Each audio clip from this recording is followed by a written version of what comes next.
اعوذ باللہ من الشیطان الرجیم بسم اللہ الرحمن الرحیم الحمد للہ رب العالمین والصلاة والسلام علی سید الانبیاء والمرسلین وخاتم النبیین اللہم صلی علی سیدنا و مولانا محمد النبی الامی وآلہ واصحابہ واہل بیتہ واتباعہ وبارک وسلم۔ معزز ناظرین، السلام علیکم ورحمۃ اللہ وبرکاتہ۔ جاذب پبلیکیشنز میں خوش آمدید۔ میں محمد سعید جاذب آپ کی خدمت میں حاضر ہوں۔ تعلیم القرآن کا سلسلہ جاری ہے اور میں آپ کی خدمت میں سورۃ الاعراف کی تفصیلات و تشریحات پیش کر رہا ہوں۔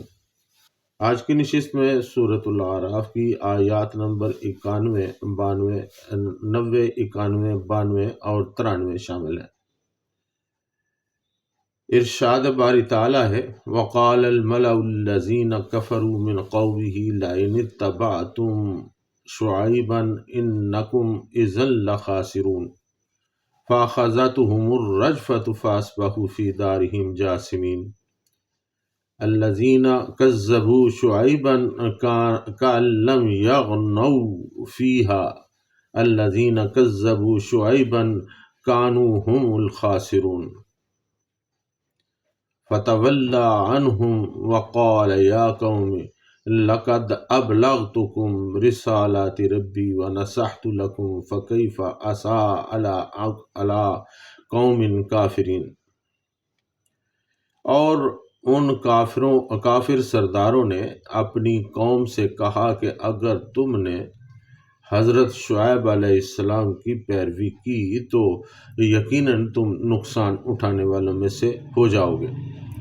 بس انہیں زلزلے نے آ لیا اور وہ صبح کے وقت اپنے گھروں میں منہ کے بل گرے ہوئے تھے۔ یہ وہ لوگ تھے جنہوں نے حضرت شعیب علیہ السلام کو جھٹلایا تھا۔ اب وہ یوں نابود کر دیے گئے کہ گویا وہ ان مکانوں میں بستے ہی نہ تھے۔ یہ وہی لوگ تھے جنہوں نے حضرت شعیب علیہ السلام کو جھٹلایا تھا اور وہ خود ہی نقصان اٹھانے والوں میں سے ہو گئے۔ چنانچہ حضرت شعیب علیہ السلام نے ان سے منہ پھیر لیا اور کہا کہ اے میری قوم، میں نے تمہیں اپنے رب کے پیغامات پہنچا دیے تھے اور میں نے تمہیں نصیحت بھی کی تھی، سو اب میں اس کافر قوم کے ہولناک انجام پر کیوں کر غم کروں۔ وَقَالَ الَّذِينَ كَفَرُوا مِنْ قَوْمِهِ لَئِنِ اتَّبَعْتُمْ شُعَيْبًا إِنَّكُمْ إِذًا لَخَاسِرُونَ۔ اور ان کافر سرداروں نے اپنی قوم سے کہا کہ اگر تم نے حضرت شعیب علیہ السلام کی پیروی کی تو یقیناً تم نقصان اٹھانے والوں میں سے ہو جاؤ۔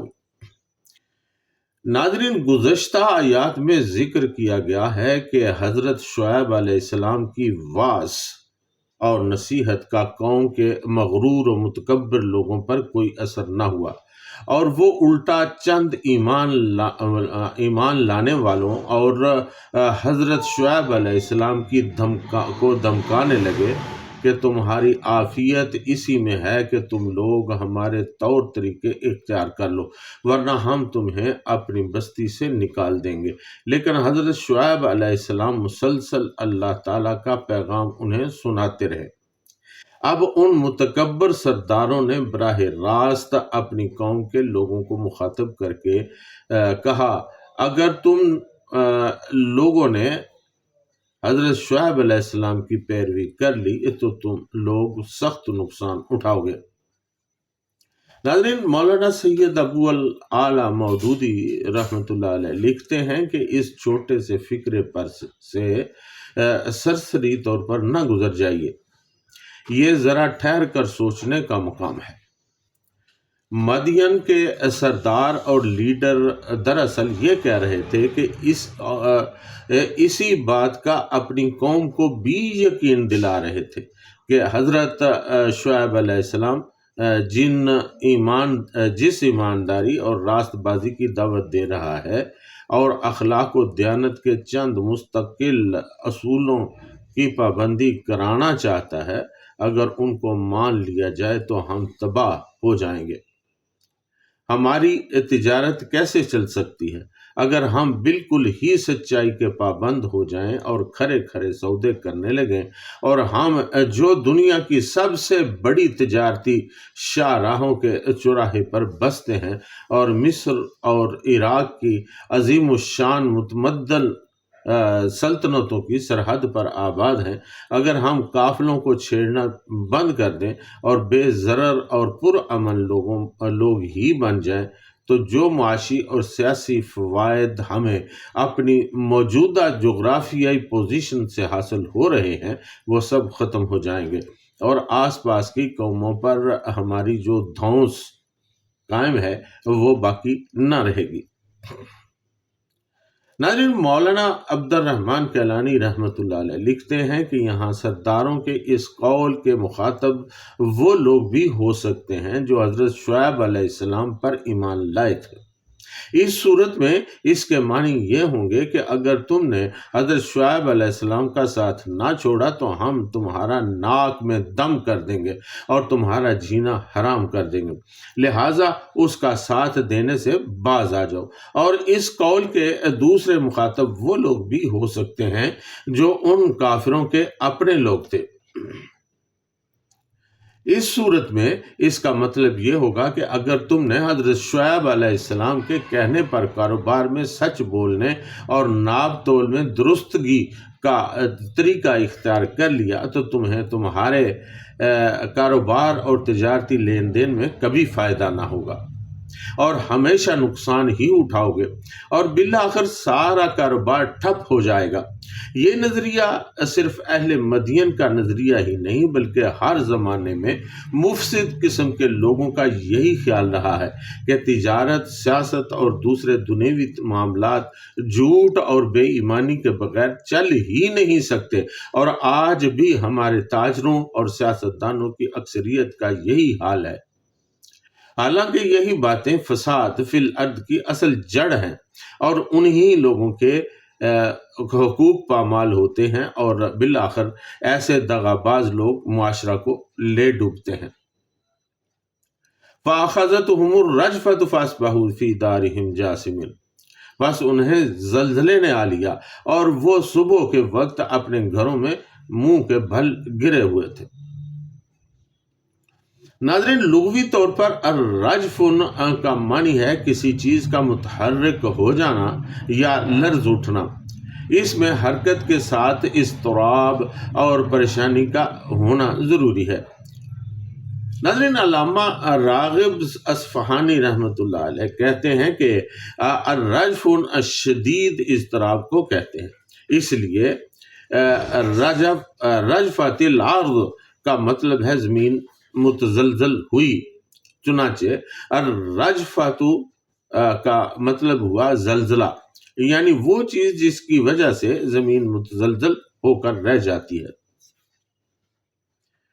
ناظرین، حضرت شعیب علیہ السلام کی مسلسل کوشش کے باوجود جب ان کی قوم کے وہ متکبر لوگ نہ تو خود ایمان لائے اور نہ ہی اپنی قوم کے باقی لوگوں کو ان کی بات ماننے دی، تب تنگ آ کر حضرت شعیب علیہ السلام نے اللہ تعالیٰ سے اس قوم کے حق میں بد دعا کی کہ اے میرے رب، اس قوم سے ہمیں کسی اچھائی کی امید باقی نہیں رہی، لہٰذا تو ہمارے اور ان کے درمیان فیصلہ کر دے، کیونکہ تو ہی بہتر فیصلہ کرنے والا ہے۔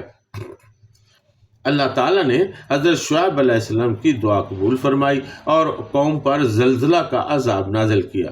پارہ نمبر 11 سورہ ہود آیت نمبر 94 میں ارشاد باری تعالیٰ ہے، وَلَمَّا جَاءَ أَمْرُنَا نَجَّيْنَا شُعَيْبًا وَالَّذِينَ آمَنُوا مَعَهُ بِرَحْمَةٍ مِنَّا وَأَخَذَتِ الَّذِينَ ظَلَمُوا الصَّيْحَةُ فَأَصْبَحُوا فِي دِيَارِهِمْ جَاثِمِينَ۔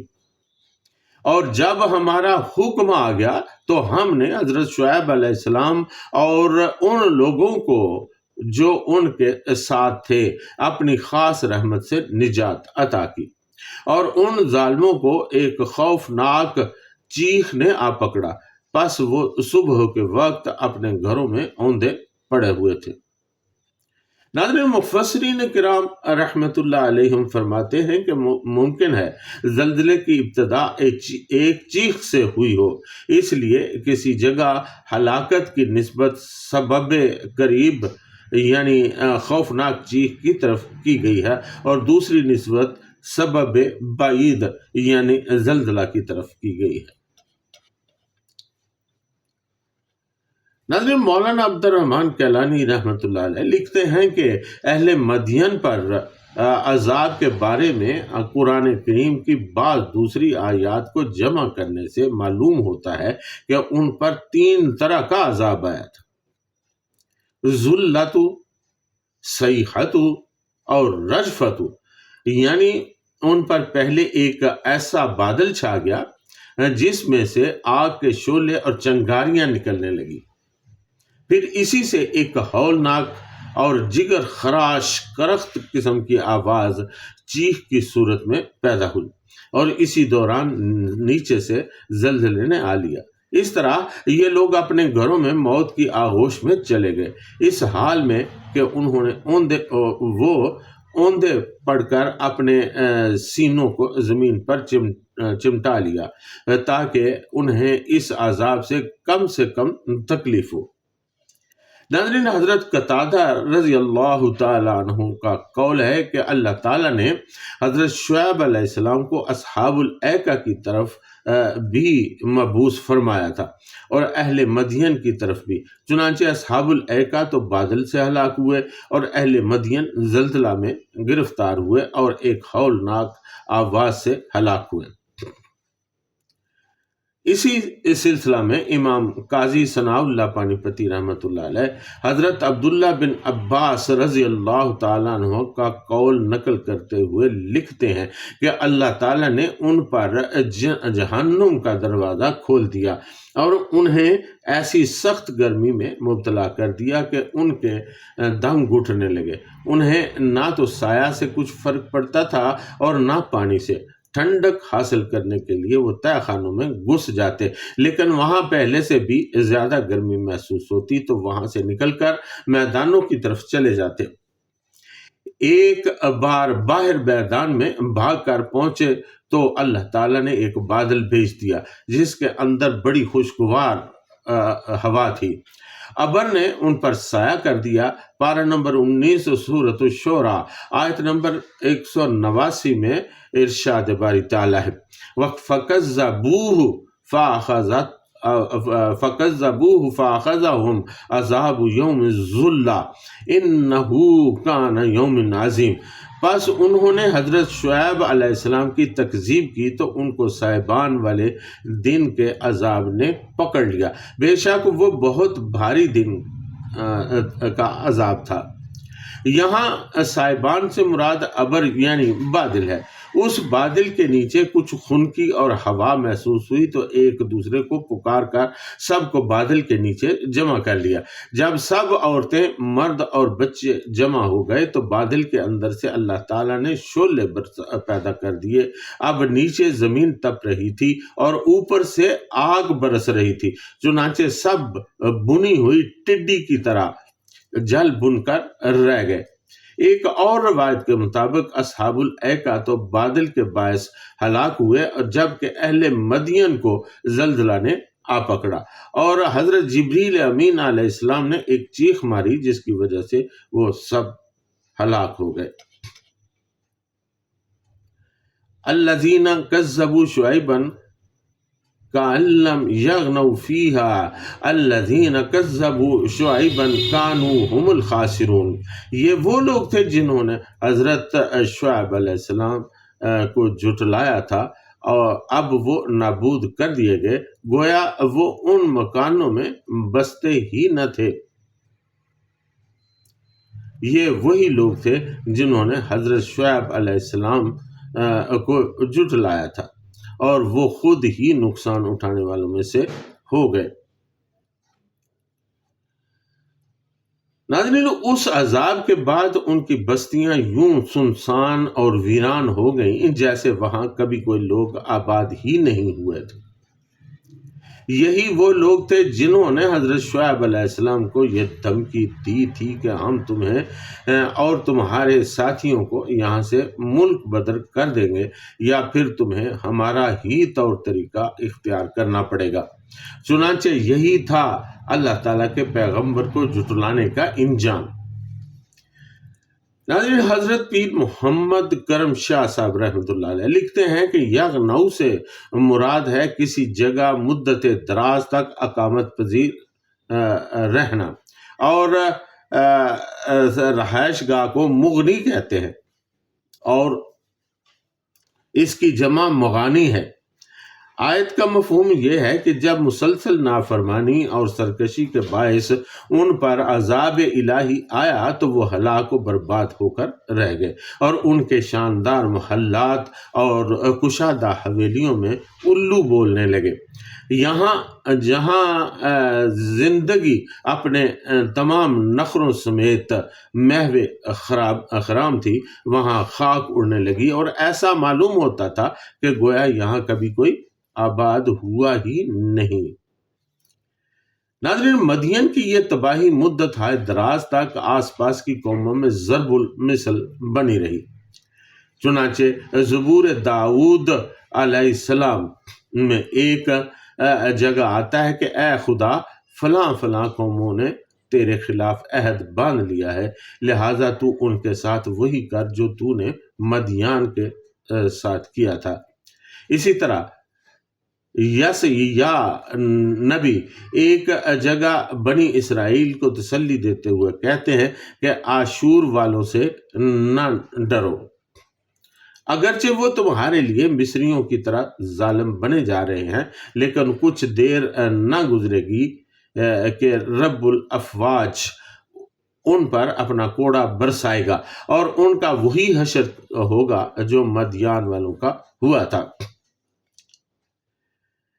فَتَوَلَّى عَنْهُمْ وَقَالَ يَا قَوْمِ لَقَدْ أَبْلَغْتُكُمْ رِسَالَاتِ رَبِّي وَنَصَحْتُ لَكُمْ فَكَيْفَ أَسَىٰ عَلَىٰ قَوْمِ الْكَافِرِينَ۔ چنانچہ حضرت شعیب علیہ السلام نے ان سے منہ پھیر لیا اور کہا کہ اے میری قوم، میں نے تمہیں اپنے رب کے پیغامات پہنچا دیے ہیں، اور میں نے تمہیں نصیحت بھی کر دی تھی، سو اب میں اس کافر قوم کے ہولناک انجام پر کیوں کر غم کروں۔ ناظرین، جب قوم عذاب میں مبتلا ہو گئی تو حضرت شعیب علیہ السلام اس تباہ شدہ بستی کی طرف پلٹے اور انہیں مخاطب کر کے فرمایا کہ اے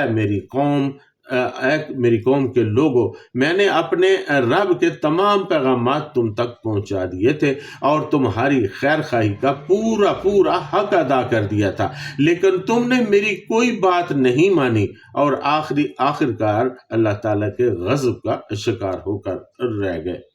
پھر انہوں نے اپنے لوگوں سے کہا کہ اب میں ان کافروں کے انجام پر کیسے افسوس کر سکتا ہوں، کیونکہ وہ اپنی زندگی میں خود اپنی ہی غلطی کی وجہ سے اللہ تعالیٰ کی ہدایت سے محروم رہ گئے۔ یہ لوگ اسی قابل تھے، چنانچہ یہ لوگ کسی رعایت کے مستحق نہیں، اور نہ ہی ان پر افسوس کرنے کی ضرورت ہے۔ تو ناظرین، آپ نے سنا کہ کس طرح گزشتہ امتوں میں گزشتہ قوموں کی تباہی کا قرآن کریم نے ذکر کیا ہے، اور وہ کتنا عبرت انگیز ہے، ہمارے لیے سبق آموز ہے۔ اسی لیے قرآن مجید میں اللہ تعالیٰ بار بار ایسے واقعات سناتا ہے، ایسے قصص بیان کرتا ہے کہ ان سے پھر امت مسلمہ کے لوگ عبرت حاصل کریں۔ ناظرین، وہ قومیں اپنی تھوڑی تھوڑی غلطیوں کی بنا پر تباہ و برباد ہو کر رہ گئی۔ کسی قوم میں ایک غلطی تھی، کسی میں 2، کسی میں 4 گناہ تھے، لیکن آج اگر ہم غور کریں تو امت مسلمہ کی ہونے کی حیثیت سے ہمارے اندر کتنے گناہ موجود ہیں۔ شاید وہ تمام گناہ جو ان قوموں میں فردن فردن تھے ہم میں اجتماعی طور پر ہیں. ان میں اکا دکا غلطیاں تھیں، ہم میں سب کی سب موجود ہیں. وہ لوگ اپنی تھوڑی غلطیوں کی بنا پر تباہ و برباد ہو کر رہ گئے، اور آج ہم اتنی زیادہ اجتماعی غلطیوں گناہوں کے باوجود بھی دنیا میں چل پھر رہے ہیں. تو یہ نبی آخر الزمان صلی اللہ تعالی علیہ وآلہ وسلم کی رحمت کا اثر ہے، ان کی دعاؤں کا اثر ہے کہ انہوں نے اپنی امت کے لیے دعا کر دی کہ اے میرے اللہ، میری امت کے لوگوں کو ان عذابوں سے نہ گزارنا جن پر تو نے پرانی قوموں کو گزارا ہے. یہ مقام شکر بھی ہے، لیکن اس کے ساتھ عبرت کا مقام بھی ہے. ہمیں آقا دو عالم صلی اللہ تعالی علیہ وآلہ وسلم کی دعاؤں کی لاج رکھتے ہوئے بھی ہمیں نیک کام کرنے چاہیے اور ان برائیوں سے بچنا چاہیے.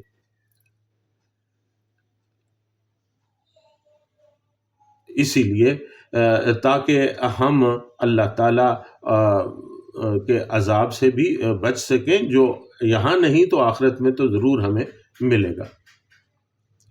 چنانچہ صحابہ کرام رضوان اللہ تعالی علیہ مجمعین کے نقش قدم پر چلیے، سلف صالحین کے نقش قدم پر چلیے، آقا دو عالم صلی اللہ تعالی علیہ وآلہ وسلم کی سنتوں کو اپنا لیجیے اور قرآن کریم کو سمجھنے کی کوشش کیجیے. اللہ تعالی ہمیں ان سب باتوں کی توفیق عطا فرمائے. اس کے ساتھ ہی آج کی نشست میں اجازت. وما علینا الا البلاغ المبین.